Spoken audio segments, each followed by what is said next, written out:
If you're a fan of the Pokemon video games, you know all the ups and downs the series has taken, more specifically in the mainline series that went from being on Nintendo's handheld platforms to finally making the jump this generation to be on their main home console.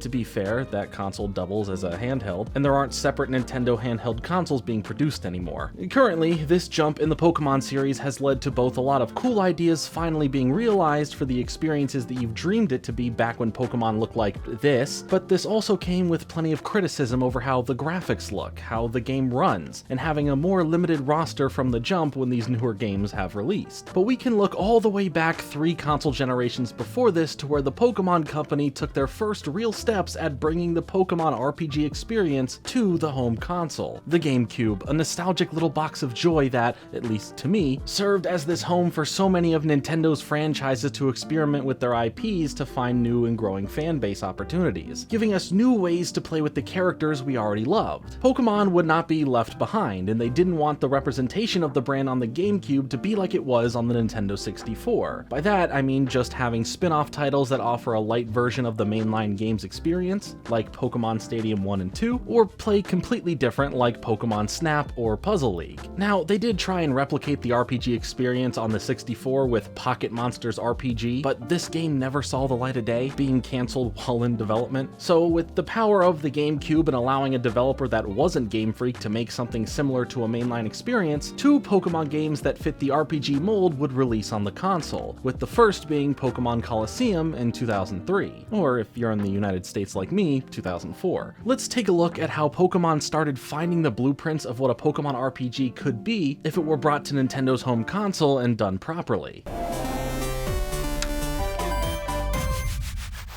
Pokemon Colosseum seemed like a dream come true. The Pokemon series was finally making a jump to consoles. Kind of. The main series would continue forward at this point to the Game Boy Advance, but what we did get with Coliseum was a brand new experience that had the core mechanics of Pokemon that didn't skip out on the story. It's a game that comes with its own style by every way you can use that word, from the look to the setting to the gameplay. Pokemon Colosseum oozes with an energy that most Pokemon fans at the time wouldn't have expected to have been in a Pokemon game. It looks like a Pokemon game, it kind of plays like one too, but you soon come to realize that things are different. Significant things. There are no wild encounters in the game. You have to steal, or in the game's terminology, snatch them from other opponents in battle. On top of that, the Pokemon you are allowed to do this with are limited to only shadow Pokemon. They'll appear with a dark glowing purple aura around them, and you're tasked with capturing them as they pop up in battles, and furthermore, working with them to help purify them back to just being normal Pokemon. A shadow Pokemon is a Pokemon that has locked their hearts away forcefully through the evil organization in the game Cypher, going on to have these Pokemon used in the pursuit of evil things. Evil things that are, well, evil. The game is different because the development was different. It was a chance for the gaming side of the Pokemon franchise to branch out further and try some new things with a new team of developers trying their hand at replicating a full-fledged Pokemon RPG experience on the GameCube, without knowing all that much regarding the Pokemon series beforehand. And the results, well, gave us something that could point us in the direction for the future of Pokemon video games in general. You cannot steal our Pokemon!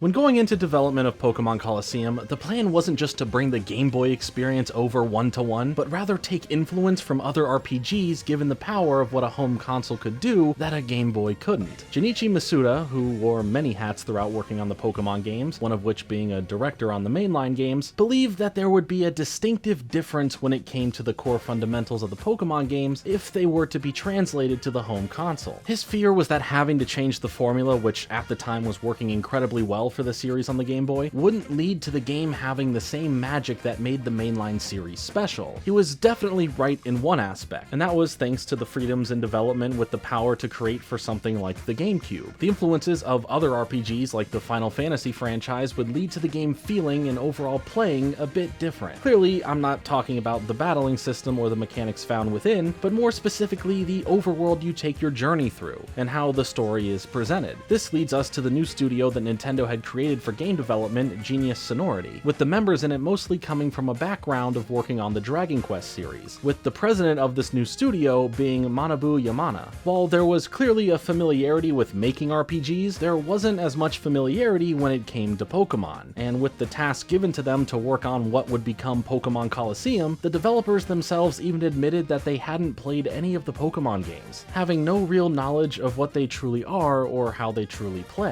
When given the green light to come up with whatever ideas that fit under basic Pokemon criteria, there were plenty of avenues to take, but one thing that they wanted to make sure they were doing was respecting the fans and players of the games since they had started coming out. If they wanted to represent that audience specifically rather than just only catering to the new fans joining on during the third generation as their introduction to the franchise, they took the aging of the players into consideration, literally, basing it on the age of those first playing when the first games came out and the age of the character they play as in the game. And they decided to deliver not only a character that grew up with you as well, but a game that would too. The main character that you'd play as in the game, Wes, would be 17 years old as opposed to 10 or 11.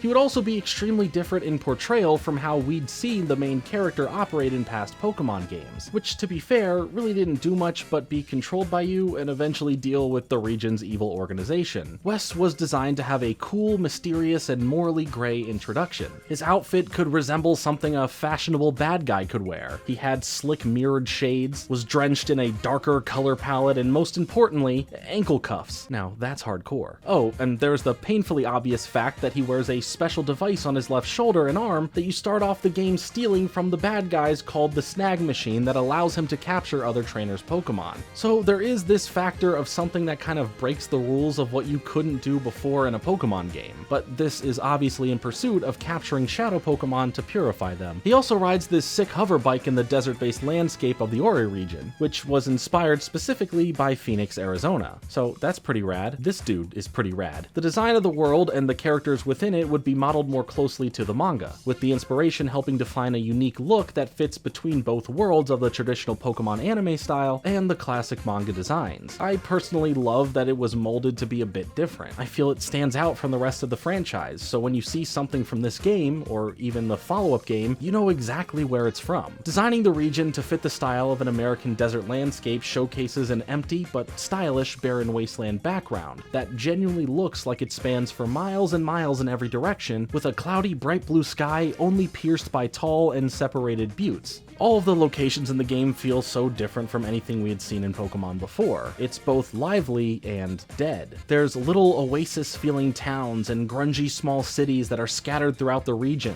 and the parts you get to explore in the game. And it all starts with a gas station diner that feels authentically true to the scraps of the region that feel handmade before you truly head off on your journey. If the series was to mature with the audience who played the original games, it needed to feel that way while you're playing it, from the story being told to the characters you meet, and of course, the difficulty of the game in general. Thanks to how you build your team through only catching a certain amount of Pokemon, making your choices in battle limited to the Pokemon you've captured thus far at any point, the battles you face seem so much more brutal and unforgiving. If you don't have the right Pokemon for the battle, or your Pokemon aren't purified and are giving you resistance in battle, you may be in for a way more complicated match. Coliseum is definitely no walk in the park. The game itself has you playing as Wes, as he starts off the game stealing the Snag Machine from the bad guy group Team Snag'em, to which he was a part of before betraying them in an extremely fun opening sequence, as you now continue on to become a good guy. And that's great. I mean, seeing what the bad guys are doing to Pokemon and forcefully corrupting them has got to take a toll on your conscience, and to be a force in stopping them from doing so is a good arc for our mysterious playable character to have. Along with you from the start of the game are two starting Pokemon that you have to use, Espeon and Umbreon, and that's pretty awesome, right? You then quickly realize the structure of battling in the game, as every battle is a double battle. Rather than just that being a scarcely used side mechanic, it was the core base of battling in Coliseum. To aid you further on your journey in the game, you end up quickly running into a girl named Rui, who you meet by saving them from being trapped inside of a comically ridiculous sack, as she then just stands up and is all like, "Hey, sup?" Her role in the game quickly becomes important as she has the special ability to see the dark glowing purple aura around shadow Pokemon to guide you in which Pokemon are able to be caught and purified. And this is where the game really starts putting you on your real quest. You see how bad Cypher truly is, the problems that they are causing, and now get offered by Rui to team up with her after she finds out about your previous affiliation to Team Snag'em and your snagging abilities in the efforts of saving all of the Shadow Pokemon. The two evil bad guy groups had begun working together due to common interests, as Cypher would create the snag machines, give them to Team Snag'em to do the initial work of stealing Pokemon from other trainers, as Cypher would then turn said Pokemon into these emotionless husks of evil to aid them in taking over the world. And even now, on your journey, having access to Espeon and Umbreon as your technical starters, it wouldn't be a Pokemon game without at least getting a starter relatively early on, when facing a trio of grunts that you get to pick one of them to battle. Each one of them has a color coordination clue to which starter you'd see show up in battle as a Shadow Pokemon to capture, therefore giving you a really cool and easy to overlook way in choosing which starter Pokemon you can get. Also, they aren't just the base evolution of the starters, it's a choice between the middle evolution of the Johto starters, Bayleaf, Quilava, and Croconaw. The adventure you embark on will bring you to many cool locations full of powerful trainers and offer plenty of time to train your Pokemon and spend time working on purifying the Shadow Pokemon that you've rescued so far. You'll encounter a pretty decent selection of Shadow Pokemon to capture throughout your various battles, leading to different Cypher administrators each having one of the legendary beasts, yes, in Shadow form. Surprisingly, the game ends up being a little lengthy, with a project as ambitious as this coming from people who didn't have any real knowledge of the games before it, and it being on a console, needing more work put into it than a usual Pokemon game. It surprised me that there was a lot to the game. But maybe it shouldn't be a surprise, as the devs do have that Dragon Quest background, but it's not a quick experience by any means. With that being said, some parts can feel like a grind to get through, and with an empty world with no regular Pokemon to catch, it can feel like you're just walking through areas upon corridors upon towns to run through some dialogue and enter into a battle. But thanks to the story, while simple enough, it's captivating because of your position in being an ex-bad guy, your partner having the ability to see the Shadow Pokemon, and the great lineup of genuinely interesting characters you meet, mostly being the villains. Some are goofy and eccentric, some are literally cut from their Final Fantasy inspirations and look like a character that belongs at a fisticuffs battle with Goku. Yes, I'm talking about you, Nescor, you punk phony. No,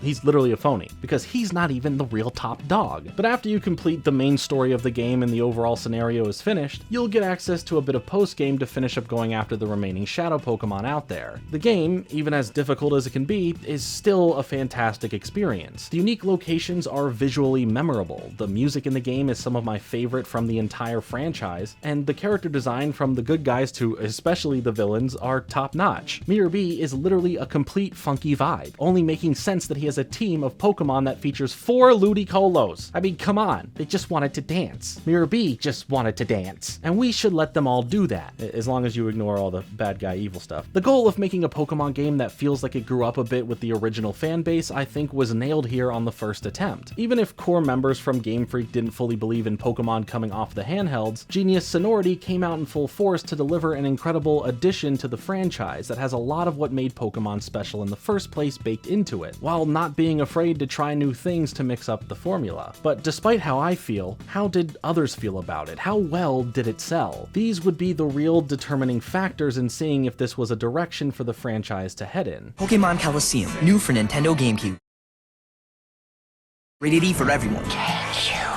Pokemon Colosseum reviewed pretty well, receiving more positive reviews than not. While it wasn't perfect, it was the right step forward to bring something like a mainline Pokemon game to Nintendo's home console. It took a lot of liberties, but they paid off in the end. This first venture into what could be a new frontier for the Pokemon franchise was seemingly a success, and the beauty of it is that there was still room to grow. Nintendo and the Pokemon Company just needed to see that. Throughout its life on the GameCube, by the time the Wii was coming out, Coliseum sold over 650,000 copies in Japan, and nearly double that at 1.15 million in the US. Just 250,000 sales would earn you a player's choice version of the game, so it looks like the game truly performed where it counts business-wise, becoming the best-selling RPG on the GameCube. There was also technically another really cool add-on for the game as a pre-order bonus, the Pokemon Colosseum bonus disc. You would receive it at the time you would place the pre-order, and it would come like this, looking just like a GameCube game case itself, along with the disc inside being meant to play on the GameCube GameCube as well. This is probably one of the coolest pre-order incentive bonuses made, at least in my opinion. On the disc itself would be material to watch in regards to the full game, showing trailers of the game and teasing what features you can look forward to when it comes out. There's also a lot of Jirachi included in here, from a sneak peek at the Pokemon movie Jirachi Wishmaker before it was released, but the biggest selling point was it being the official way to add Jirachi to your copy of either Ruby or Sapphire, at least for the United States.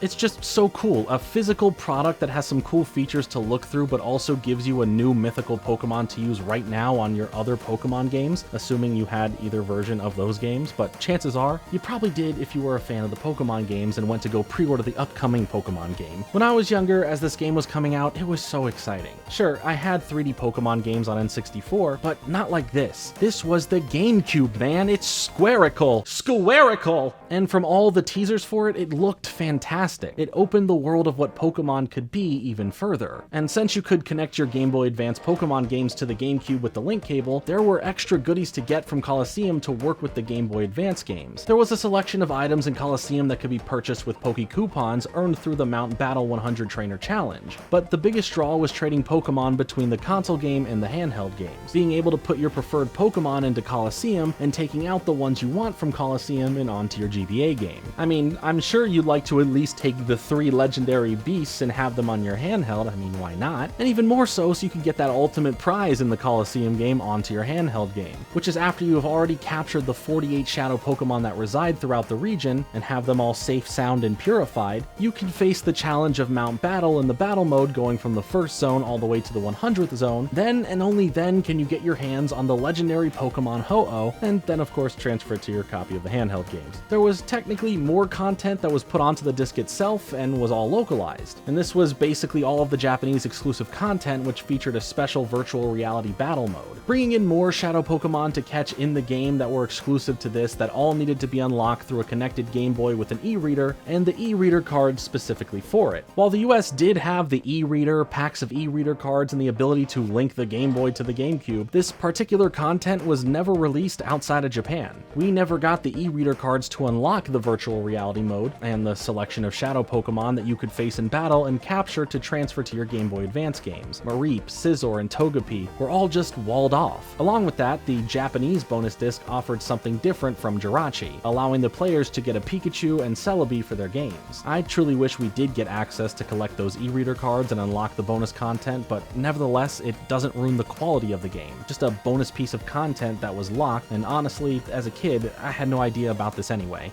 With the success of Coliseum and how it paved the way to bring a version of the mainline experience to consoles, it would only make sense that a sequel would be greenlit, one that can take what they had made with Coliseum and grow it further with what it can offer. Well, much to the surprise of no one, a sequel would be coming just 2 years later, Pokemon XD Gale of Darkness. In my next video, we'll be taking a look at the second part of the 1-2 punch combo that was these 2 Pokemon games on the GameCube, so look forward to that video soon. But in the meantime, let me know your thoughts on Pokemon Colosseum and some of your memories of the game, what you did or didn't like about it, and tell me in the comments. I've been Jordan Fringe, thanks so much for watching, like and subscribe, later.